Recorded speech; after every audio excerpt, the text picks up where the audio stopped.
मैं Dheeraj Saxena, assistant professor, government law college Churu से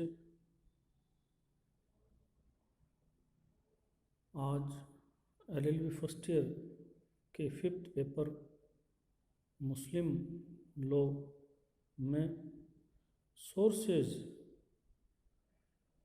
के दूसरे पार्ट द्वितीयक स्रोत या गौण स्रोत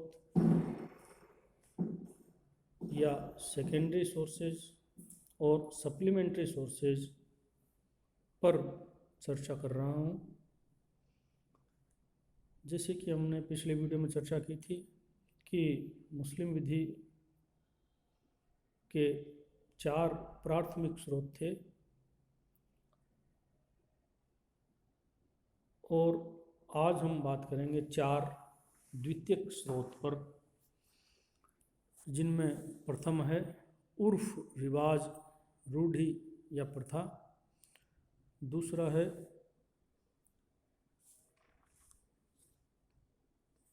पूर्व निर्णय। तीसरा है न्याय, साम्य और सद्विवेक का सिद्धांत। और चौथा और अंतिम है विधायन। वैसे आप हिंदू विधि में स्रोतों पर चर्चा कर ही चुके हैं और आप जानते हैं कि हिंदू विधि में रूढ़ि या प्रथा को प्राथमिक स्रोतों में स्थान दिया गया है, लेकिन मुस्लिम विधि में उर्फ, रिवाज, तामुल, प्रथा या रूढ़ि, कस्टम को द्वितीयक स्रोतों में स्थान दिया गया है। अर्थात मुस्लिम विधि के थिंकर रूढ़ि को प्राइमरी सोर्सेज न मानकर सेकेंडरी सोर्स मानते हैं। लेकिन यदि हम बात करें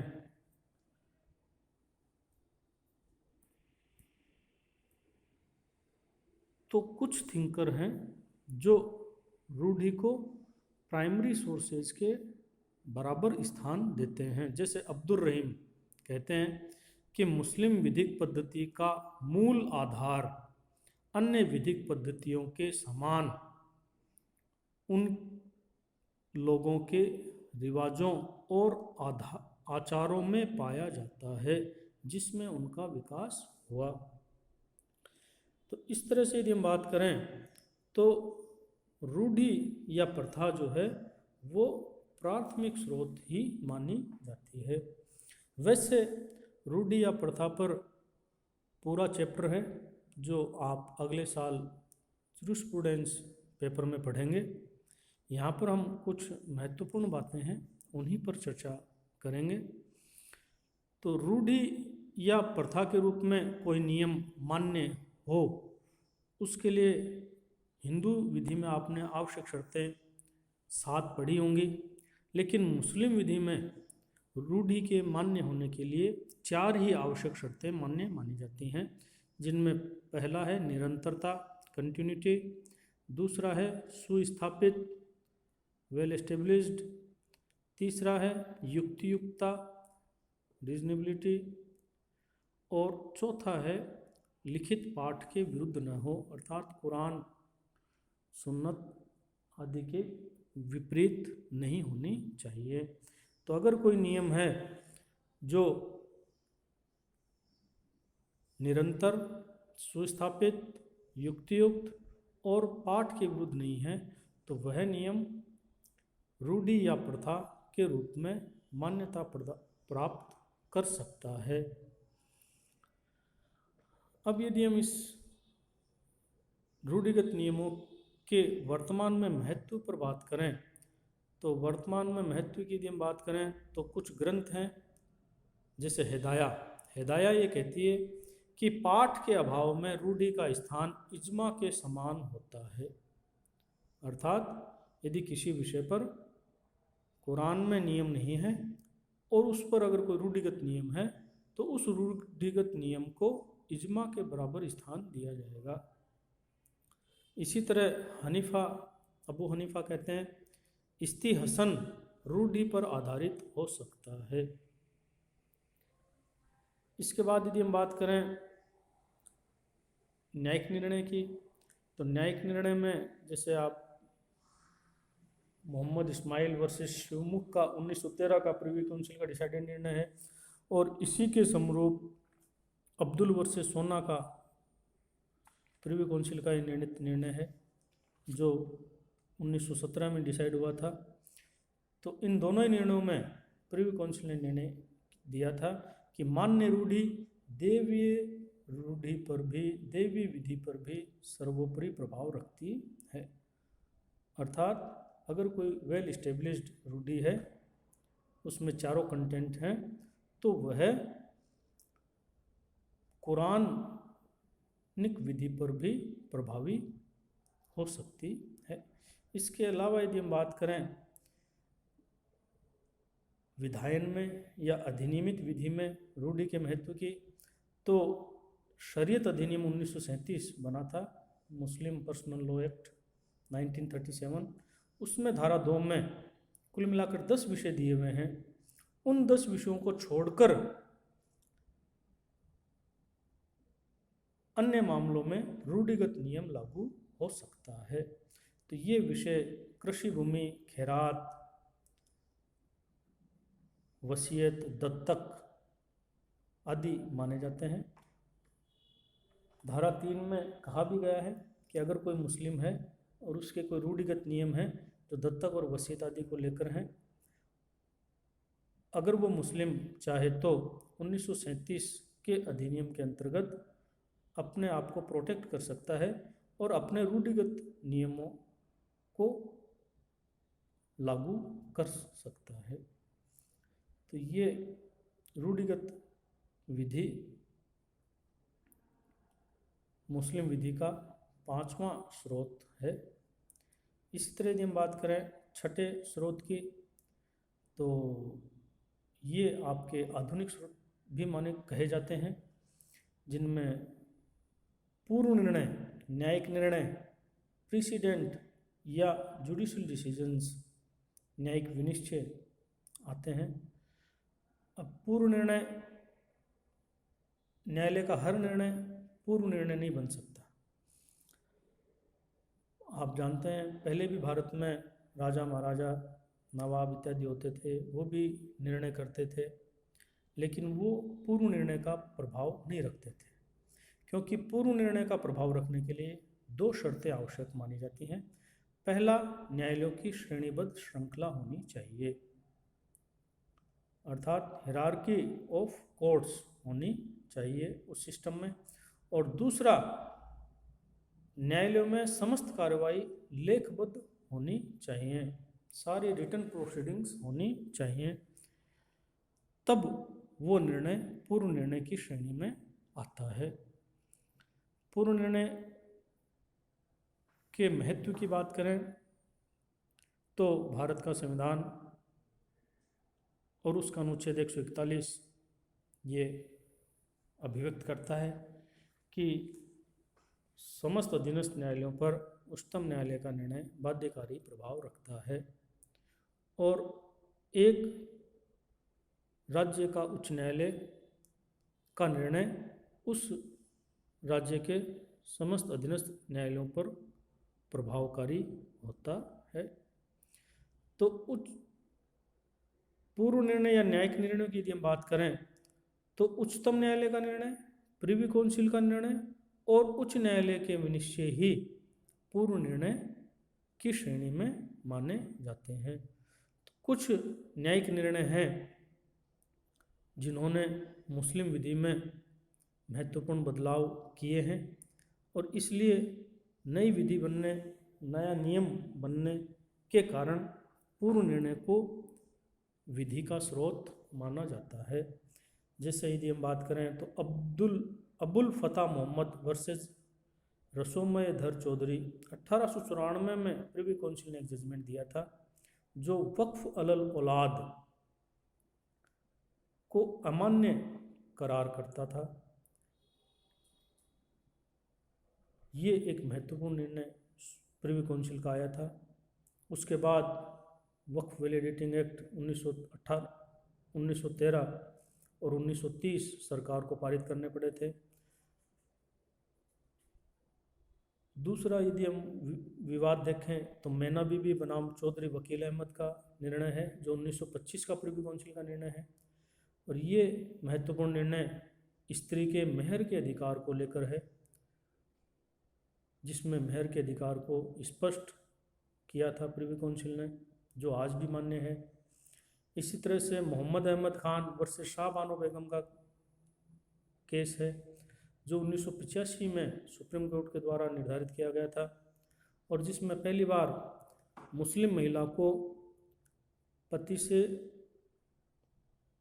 तलाक होने पर जीवन भर भरण पोषण प्रदान करने की व्यवस्था की थी। तो ये भी एक महत्वपूर्ण निर्णय मुस्लिम विधि पर है। इसके अलावा यदि हम बात करें तो विश्व लोचन बनाम भारत संघ का एक केस है, जो 2014 में सुप्रीम कोर्ट ने तय किया था, और जिसमें ये कहा गया था कि फतवा मुस्लिम लोगों के लिए बाध्यकारी प्रभाव नहीं रखता है। इसी तरह यदि हम बात करें तो शायरा बानो आदि ये जो 5 रिट्स थीं भारत संघ के खिलाफ, इसको सुप्रीम कोर्ट ने 2017 में निर्धारित किया था, और ट्रिपल तलाक, तिहरे तलाक को अमान्य घोषित किया था, जो सदियों से एक परंपरा के रूप में मान्य था, जिसको अमान्य करार किया गया। तो इस तरह से भारत में प्रिवी काउंसिल हो, उच्चतम न्यायालय हो या उच्च न्यायालय हो, इन्होंने अपने निर्णयों के माध्यम से महत्वपूर्ण फेरबदल किए हैं। इसलिए ये पूर्व निर्णय, न्यायिक निर्णय मुस्लिम विधि का स्रोत माने जाते हैं। इसी तरह यदि हम बात करें तो एक सिद्धांत है न्याय, साम्य और सद्विवेक का, justice, equity and good conscience. ये एक महत्वपूर्ण सिद्धांत था, जो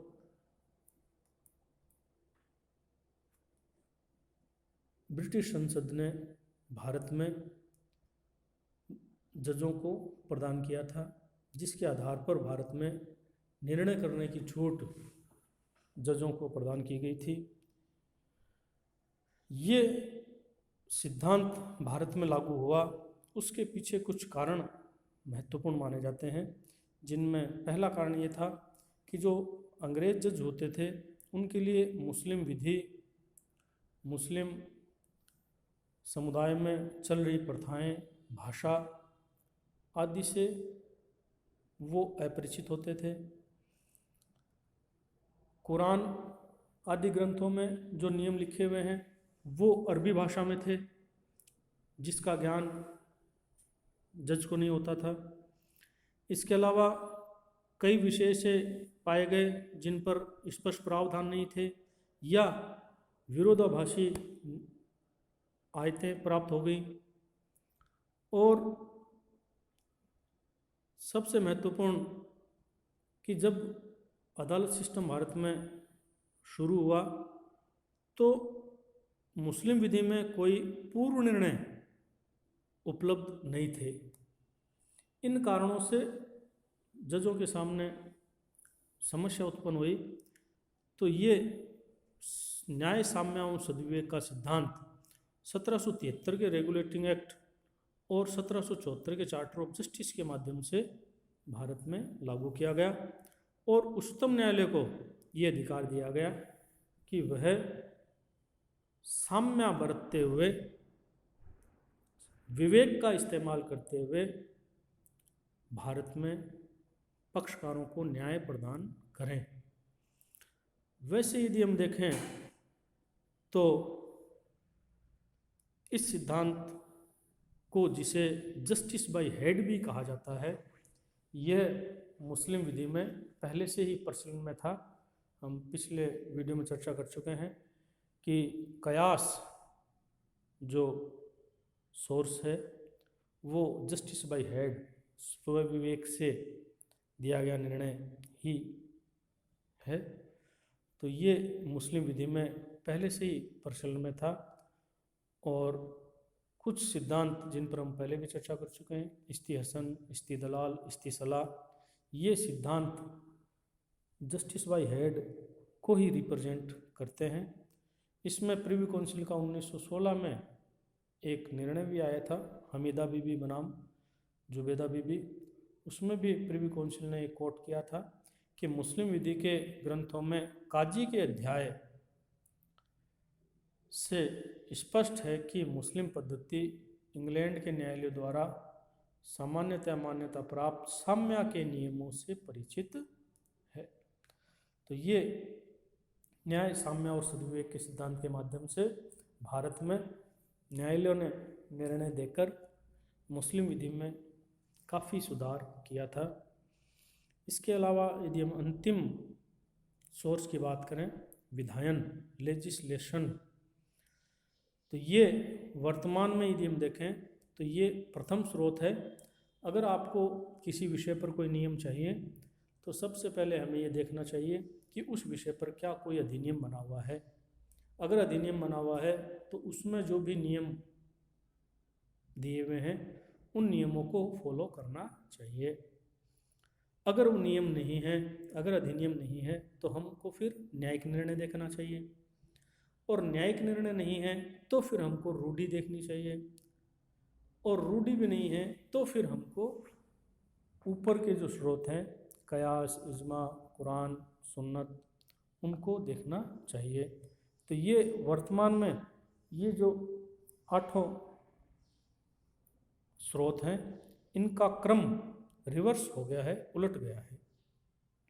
अगर हम भारत में विधायन की बात करें तो लेजिस प्लस लेशियो को विधायन कहा जाता है। लेजिस का अर्थ है विधि और लेशियो का अर्थ होता है प्रस्थापना, अर्थात विधि को स्थापित करना विधायन कहलाता है। भारत में यदि हम बात करें विधायन की तो 1833 के अधिनियम के द्वारा भारत में विधियों का संहिताकरण करने का कार्य शुरू हुआ था, और उसी कड़ी में यदि हम देखें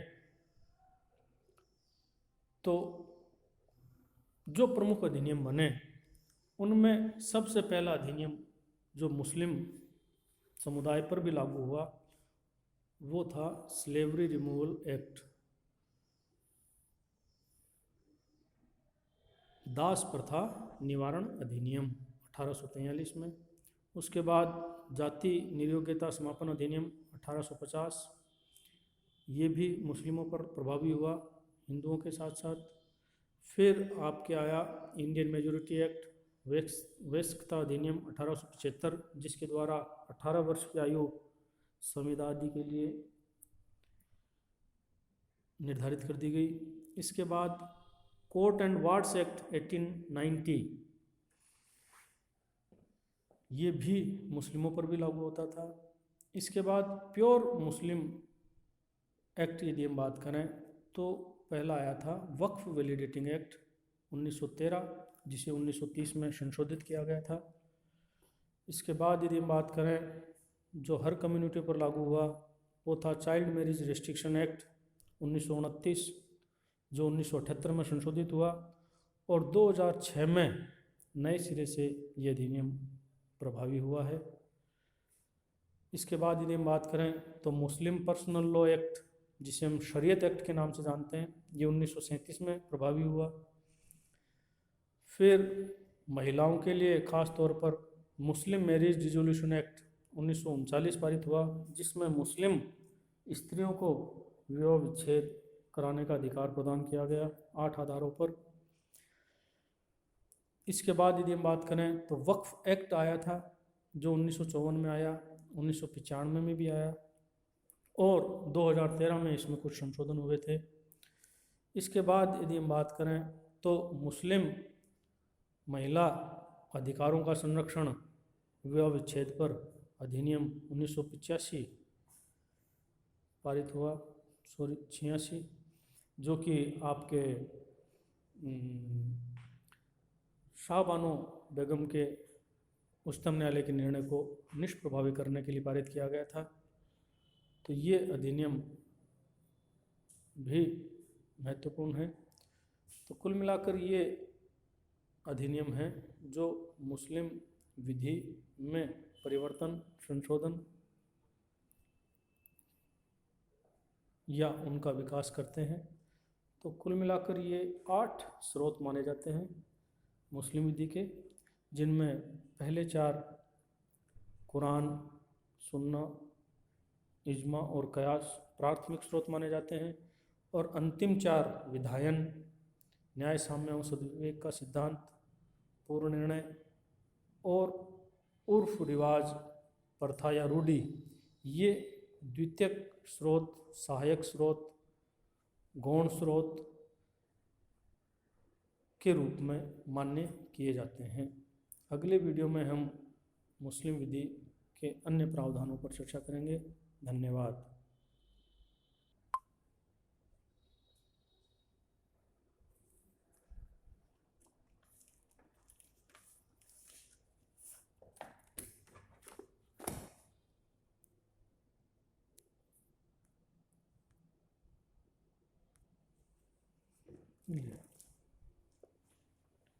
खत्म हो गया वीडियो।